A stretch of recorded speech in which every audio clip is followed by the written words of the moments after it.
Christianity is really all about Christ. It is about the person, the thoughts, the teachings, the deeds of Jesus Christ. Ang kailangan lamang po natin laging bigyan ng priority is to keep falling in love with Jesus. Kung minsan po tayo ay nawawala ng gana sa ating mga pagsisikap, kung minsan merong nagbabackslide, kung minsan merong nawawala ng sigla sa buhay espiritual, maging sa paglilingkod sa Diyos, at isa lang ang nagiging dahilan niyan, that we forget to keep falling in love with Jesus.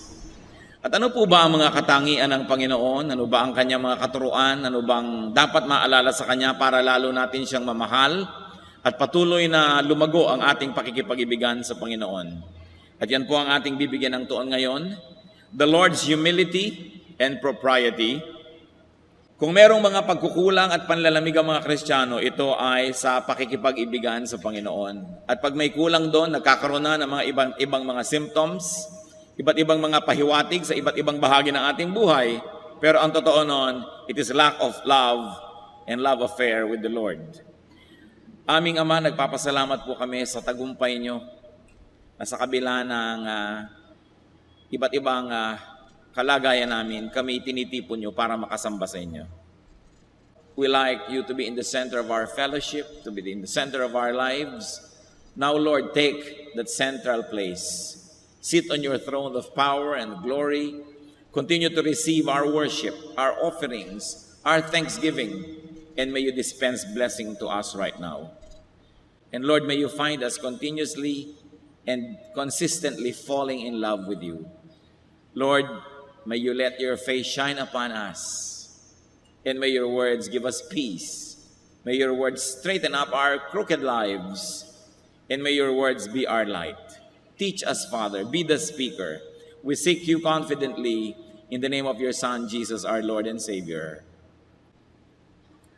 Falling in love with Jesus. Pagka po nagtatanong tayo, bakit mo mamahalang yung asawa, bakit mo mamahalang yung kaibigan, bakit mo mahalang yung anak o magulang, kadalasan nagbibigay tayo ng mga katangian na nagiging dahilan para sila maging kaibig-ibig. Ano-ano ba ang mga katangian ng Panginoon na talaga namang kaibig-ibig? Isa dyan sa atin pong series ng pag-aaral, ang kanyang kababaang loob at ang laging pagiging tama ng kanyang asal. Matthew 3:13-15, ang atin pong tutunghayan. Then Jesus came from Galilee to the Jordan to be baptized by John. But John tried to deter him, saying, I need to be baptized by you, and do you come to me? Jesus replied, Let it be so now. It is proper for us to do this to fulfill all righteousness. Then John consented. Napakaganda pong window into which we can look at the character of Jesus. So let's take a look at what the Lord did. Mula po sa Galilea, siya nagpunta sa Jordan River. It was a journey that could have taken him 25 kilometers of walking. Hindi madali. Siya ang anak ng Diyos, hari ng mga hari, tagapagligtas ng daigdig, but he submitted himself to a public baptism, to an ordinance that was only for humans. He submitted himself to the ministration of a prophet who was just a man. An exalted prophet maybe, but in the presence of Jesus, he was just a man. And he submitted himself to the ministration of what you might call a subordinate. He humbled himself before John, who for all intents and purposes was an inferior. Isipin ninyo na ang Panginoong Jesus maglalakbay ng malayo, maglalakad, pupunta kay Juan para magpabautismo. John, who was full of the Spirit, quickly understood the implications. And John did not want to place himself above Jesus. He tried to stop the Lord. Nung makita ni Juan na etan dito ang Panginoon at magpapabautismo sa kanya, sabi, naku, hindi po yata tama ito. Hindi bagay. Pinigil ni John, subalit hindi napigil ang Panginoon. Sabi ng Panginoon, hayaan mo na. Tuplin natin ang lahat ng mga tamang gawin. At least for now, let us do all of this because this is proper. Si Juan, nasa Matthew 3:11, sinasabi niya sa mga tao, I baptize you with water for repentance, but after me will come one who is more powerful than I, whose sandals I am not fit to carry. He will baptize you with the Holy Spirit and with fire. Kung minamalaki na ng mga tao ang ginagawa ni John, sabi ni John, maliit na bagay ito. Binabautismahan ko lang kayo ng tubig na nanggagaling dito sa ilog na ito. May kasunod ako, may darating na pinaghahawian ko ng daan. Siya ang the real thing, sabi niya. Siya ang magbabautismo sa inyo ng Espiritu Santo at ng apoy. Siya ang tutupok ng inyong mga kasamaan at mga karumihan at maglilinis sa inyo na hindi ako karapat dapat na bitbitin ang kanyang sapin sa paa. Pagkatapos, narito ngayon ang Panginoong Jesus, magpapabautismo kay John, baligtad. But Jesus insisted. For now, sabi niya, sige na. It is proper and in order to complete the requirements.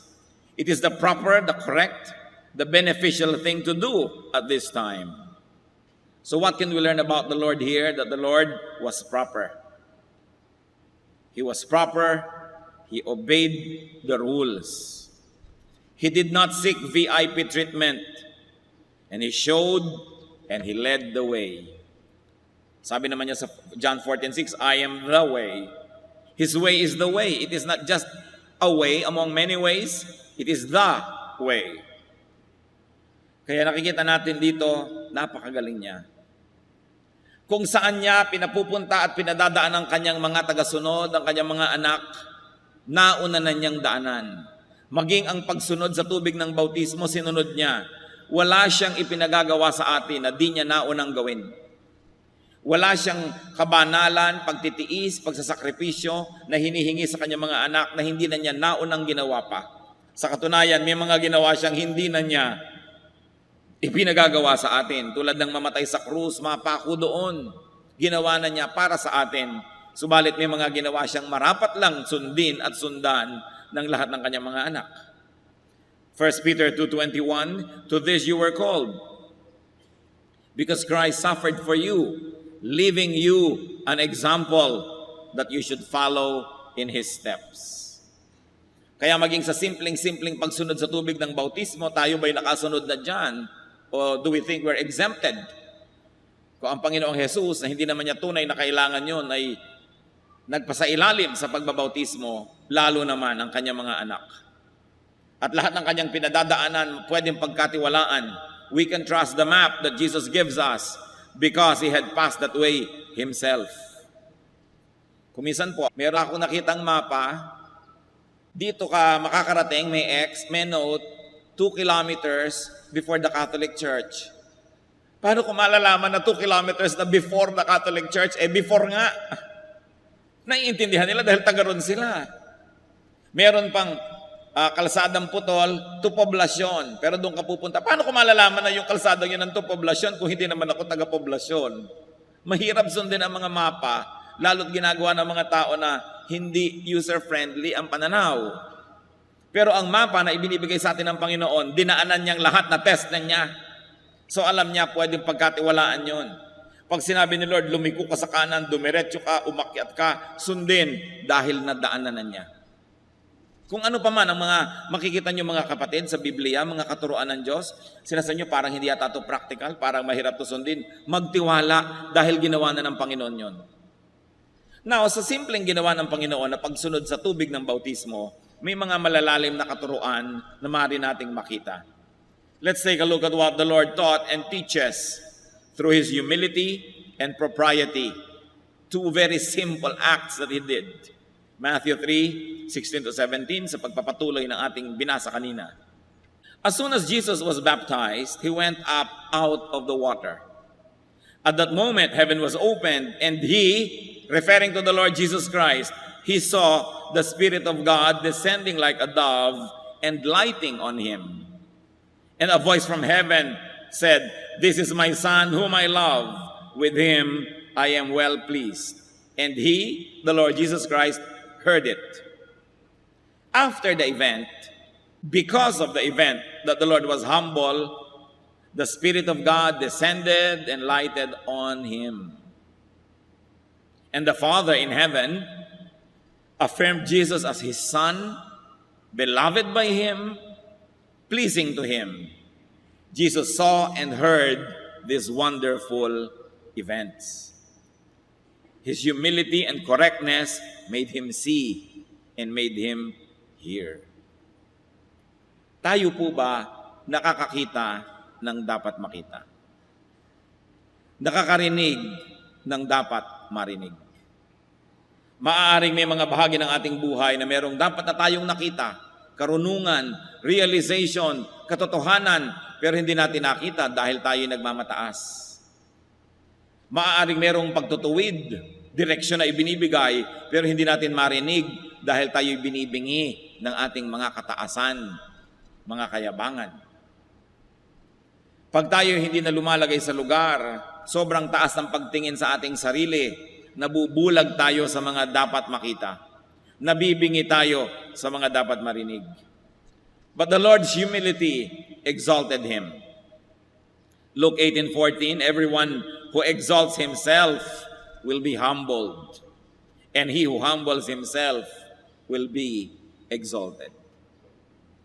Nangyayari na po ito sa sanlibutan, subalit ang malungkot, kuminsan nangyayari pa rin maging sa mga anak ng Diyos, maging sa mga lingkod ng Diyos, na itinataas ang kanilang sarili, higit sa dapat nilang kalagyan, at least for that moment.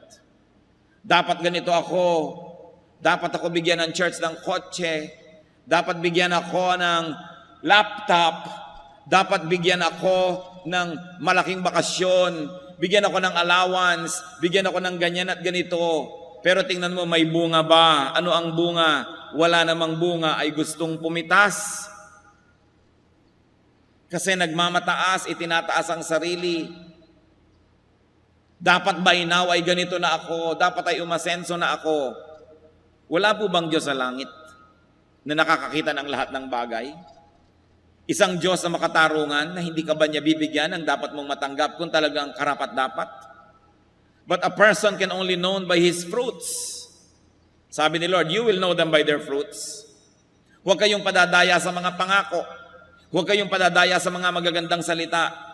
Huwag kayong mga padadaya sa nakikita niyong potential, sapagkat potential parang yon. Sinusukat ang isang tao, lalot ang Kristiyano, lalot ang lingkod ng Diyos sa kanyang bunga, sa kanyang nakaraan, hindi sa kanyang ipinapangakong darating pa lang. Kasi baka tayo matanso, maraming mga tubog sa ginto. Akala mo ginto, pero hindi pala. Nung nabasa ng suka, nalaman mo, tanso.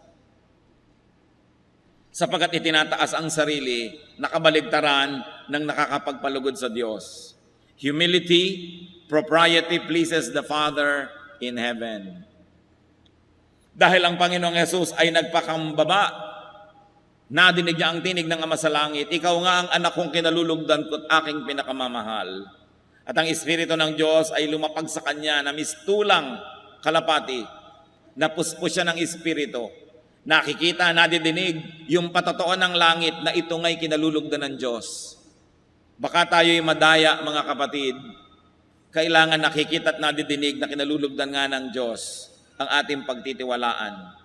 At yan ay nakikita sa bunga. At anong unang-unang bunga? Humility. Pagpapakumbaba, hindi pagtataas sa sarili.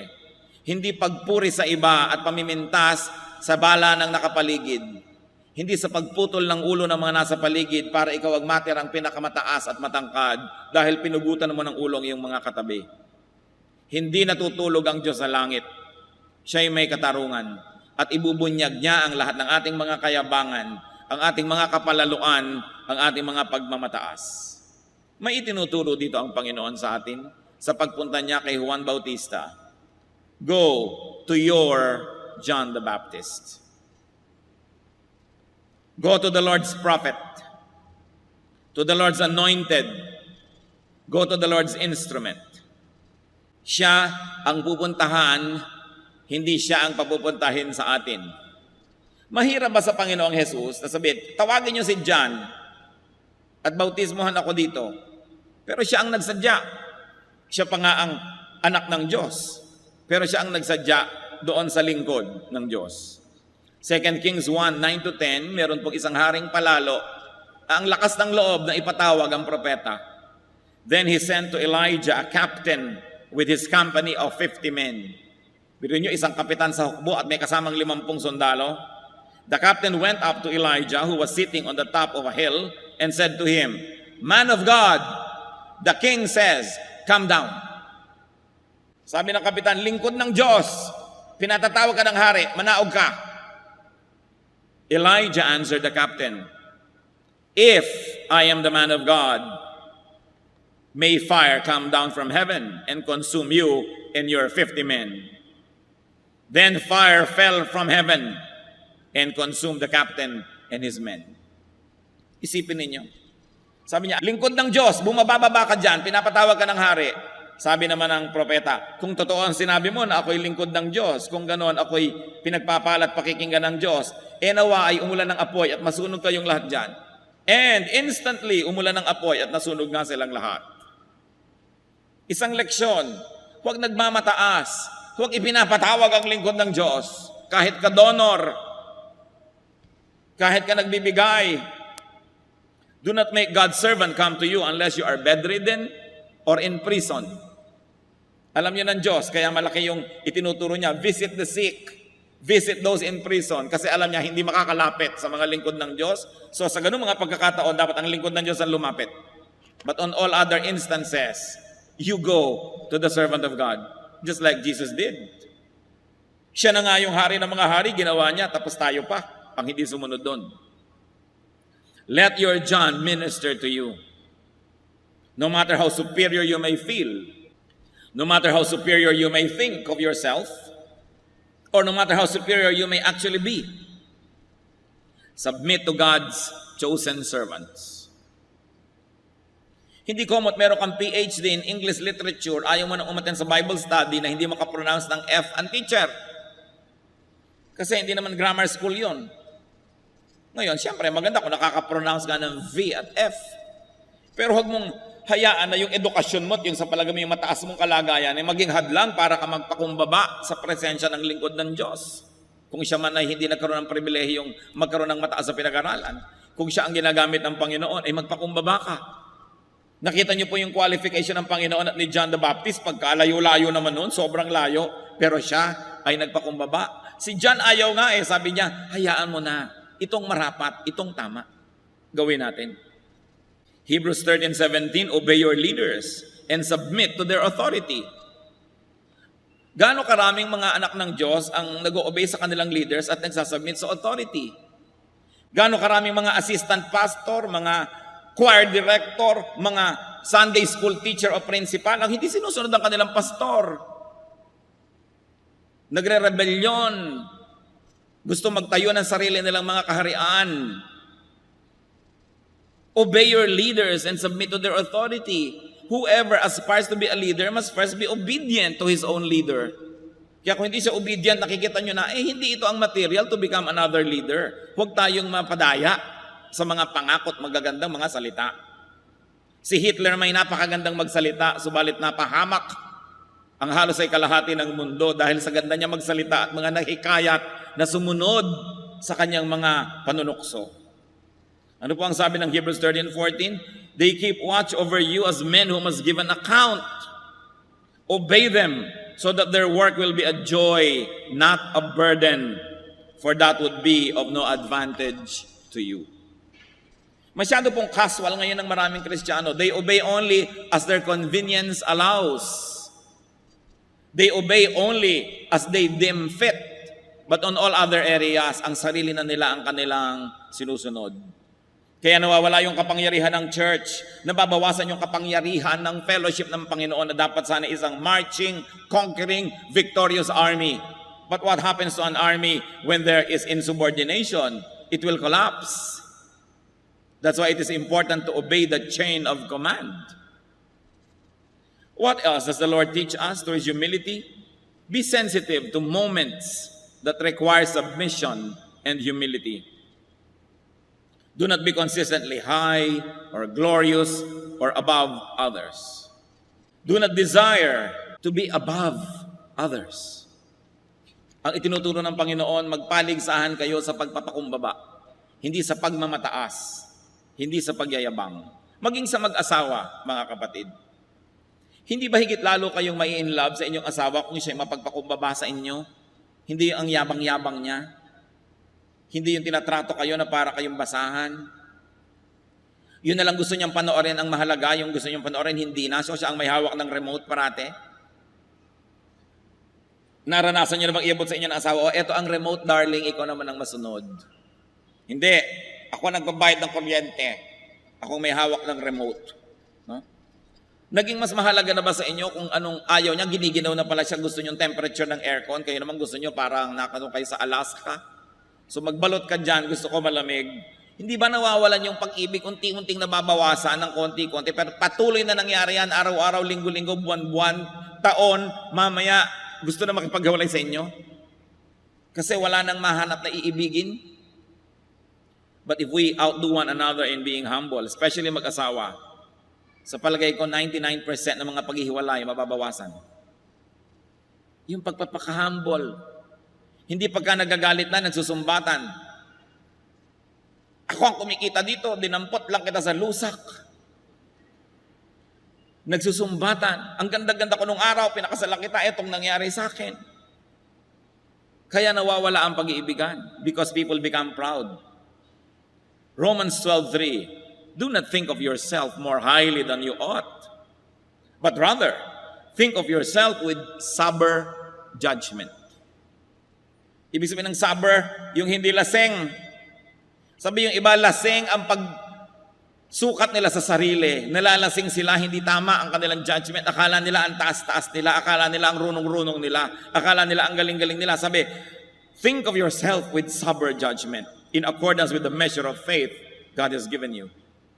So mahalaga po, lagi tayong magpakumbaba.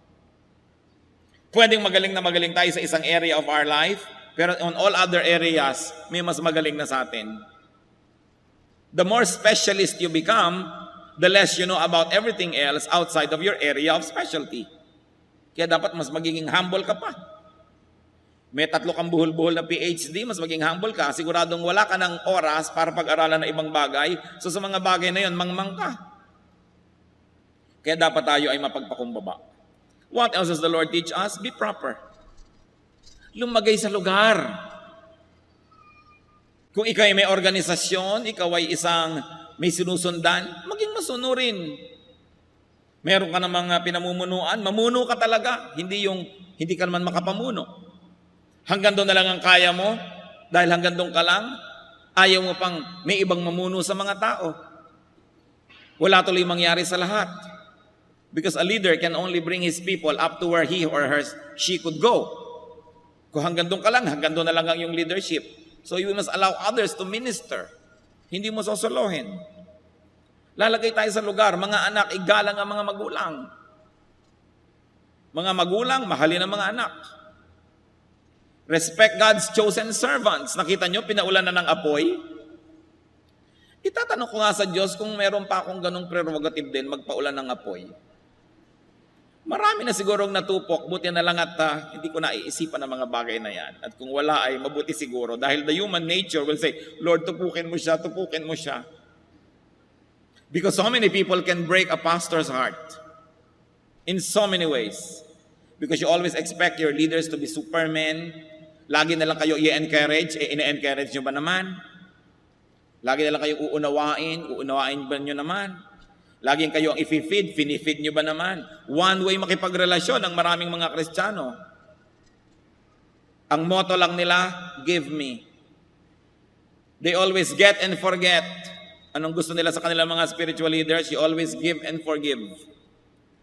People never realize how much pain they can give their leaders. Because of their ambitions na wala sa lugar.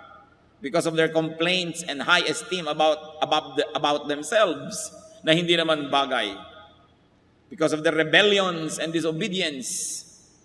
Kaya tuloy ang mga lingkod ng Diyos, pati si Moses, sabi niya, Diyos ko, patayin niyo na nga po ako, ang dami-dami kong taong nililid.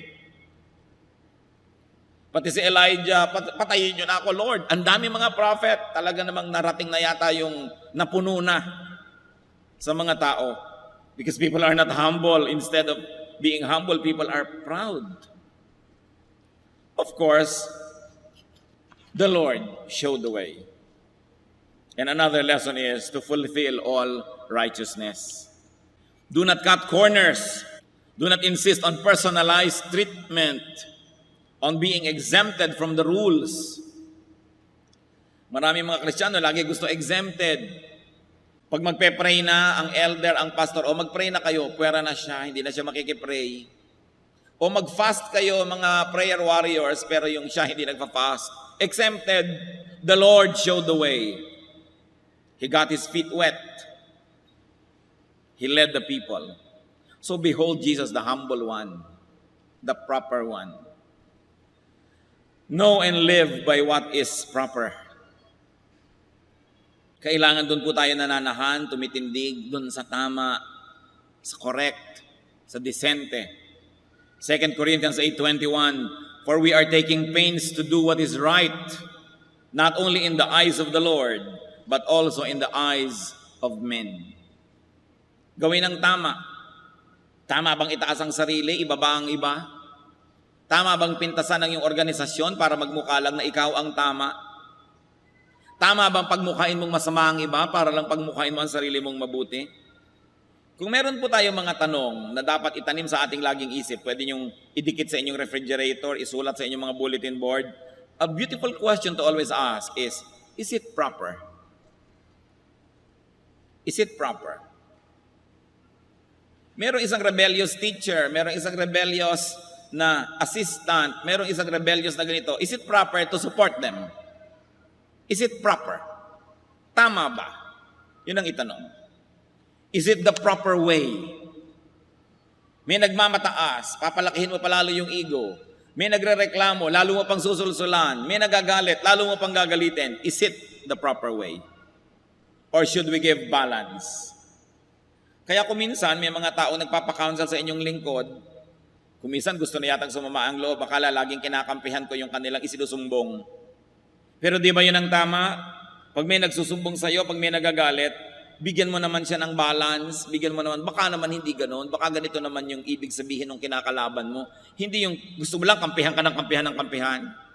At siyempre, pag yung kabila naman ang kausap, ganun ka rin naman. May kabutihan naman siguro ito, isipin mo rin, baka naman nagkakamali ka. Maliban na lang ang gusto nyo sa counselor, sul-sol. At kakampihan kayo lagi agad. Di hindi tayo nagka-balance. Kaya ba nagpapa-counsel, tatanungin ko, teka muna kapatid, gusto mo bang humingi ng payo o gusto mong humanap ng kakampi? Linaw-linawin mo kung anong pakay mo. Kasi kung kakampi lang ang hanap mo, hindi ka dito dapat maghanap. Maghanap ka sa iyong mga kayong mag-anak. Alam niyo naman, maraming ka mag-anak, bulag. Kahit ano na ang ginagawang kasamaan ng mga anak, kakampi pa rin. Kahit anong kamalian. Nakakita na ba kayo ng magulang na yung anak ko kasi masama na-influence tuloy yung mga kabarkada niya? Wala pa akong nadinig na ganun. Mabuti ang anak ko, masama ang mga kabarkada niya, siya ang na-influence. Siyempre yung mga magulang naman ng kabarkadang yun, yun din na sinasabi, mabuti ang anak ko, yung kabarkada na yun ang masama. Dapat ang mga magulang hindi bulag. Maraming mga kasamaan ng ating mga anak ay hindi tuloy na puputol, hindi na itatama dahil kinukonsente. Lagi na lang inuunawa. But look at the Lord Jesus Christ. His humility teaches us that if we are wrong, we are wrong. If our children are wrong, let's admit it. Hindi lagi natin yan na ipaglalaban. Hindi natin kailangan ng kakampi. Ang kailangan natin yung katotohanan, yung tama, yung mabuti. So the Lord is really very lovable. What He did by going to John accomplished another thing. He honored and endorsed John. Si John ba naman na mula pa sa pagkabata ay nagtitiis na hindi kumain ito, hindi uminom noon, hindi gawin ito dahil siya isang lingkod ng Diyos? So the Lord endorsed him before everybody. Look, I am Jesus of Nazareth, the Son of God, but I submit to His baptism. In-honor niya yung lingkod ng Diyos. Of course, a practical lesson we can learn is to honor God's faithful servants. Remember, faithful servants. Hindi lahat ng servants faithful. 1 Timothy 5:17, the elders who direct the affairs of the church well. Merong well, ha? Hindi basta nagdidirect. The elders who direct the affairs of the church well are worthy of double honor. Especially those whose work is preaching and teaching. To honor. The Lord did that to John. He honored John. Kaya tayo po, kung sinasabi nyo, great kayo, marunong kayo, magaling, the truly great can do good by lifting others with their attention, with their presence, with their recognition. Kung kinikilala kayo ng lipunan na achiever, mahusay, magaling, tapos nagsasubmit kayo sa isang Bible study leader na maaaring simpleng tao, at least during the Bible study, no? Binibigyan nyo siya ng encouragement. Binibigyan nyo siya ng dangal sa harap ng maraming tao. Pero yung hihiya-hiyain ninyo, sa palagay nyo, mas marami kayong alam, paglalaroan ninyo at lilituhin nyo nagtuturo sa inyo, kaya marami tuloy natatakot magturo. Then you don't advance the work of God. If there is really glory in your personality, if that is really possible at all, rub your gold on others. Kung kayo isang mahal na tao, by attending a Bible study, you glorify the group and you honor the leader. Nakakatulong kayo. Kaya bilib na bilib po ako sa ilang mga taong talagang dapat ay kinikilala na sila, bantog na bantog. Halimbawa si Dr. Lucrecia Casilag, National Artist for Music. Pero kitang-kita ko po siya sa kanyang mga kilos, kung may mga struggling musicians, mga nag-uumpisang musical groups, pupunta siya, makikinig, a-attend, dadalo. Hindi siguro para matuto pa siya dahil napakarami na niyang alam, pero kung ano man ang meron siya na dangal, inililipat niya doon sa kanyang pinupuntahan para umattend siya. If you think you're a very important person, then you should go to events that are not so important so that you can give importance to it and so that you can encourage people. It is important to be like that, to be supportive. Meron naman ako isang kilala na sikat din on a national level sa pagsasayaw. Pagkatapos merong isang nag-uumpisa palang magturo nung sayaw sa isang seminar. Pagkatapos magturo, tumayo siya at sinira niya lahat yung itinuro noon. Sabi niya, ako ang authority, hindi ganyan, ganito dapat.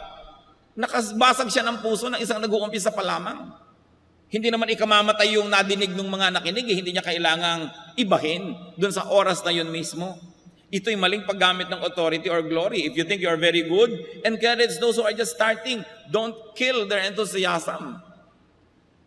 Kaya mahalaga yung pagiging mapagpakumbaba.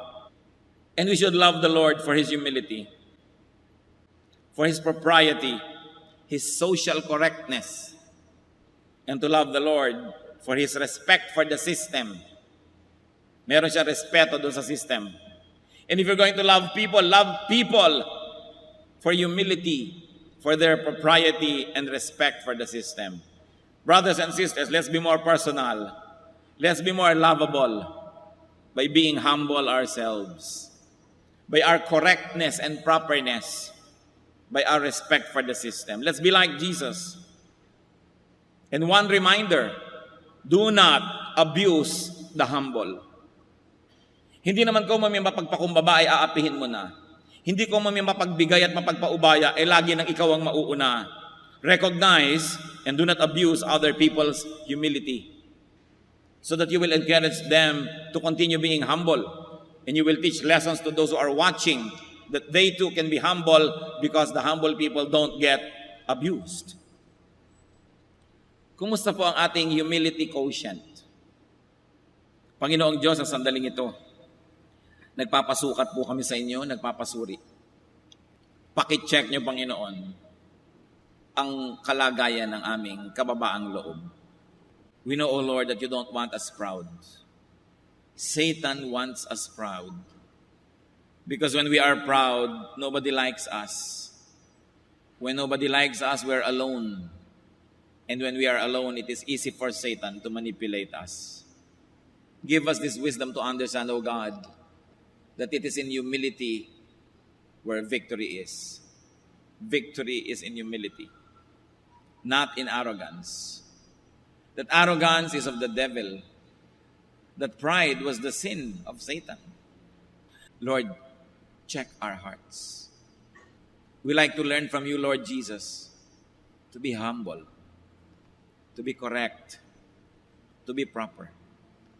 Mga kapatid, sino man sa atin ngayon ang nagnanais humingi sa Panginoon ng dagdag pang mga grasya upang matuto tayong maging mapagpakumbaba, sa kinilalagyan nyo sa inyong pag-upo, manalangin sa Panginoon. Ihigi natin ang tawad ang ating mga kayabangan. ihingi natin ang tawad ang ating mga pagmamataas. At sikapin din humingi ng tawad sa taong nasasaktan natin. Bunga ang hinahanap sa atin ng Diyos. Kabutihang loob, kababaang loob, hindi lang aksyon, hindi lang yung nakikita ng tao na performance, puso na mapagpakumbaba. Kung meron sa atin na dahil sa mga tinamasang tagumpay, naging mayabang, isang paalala ito ngayon. Do not harden your heart as in the rebellion, but be humble. We are nothing. We can do nothing. We can have nothing on our own. Everything is God's grace. Sa ilang saglit ng katahimikan, makipagniig sa Diyos. The Lord hears. Let's be silent before the Lord.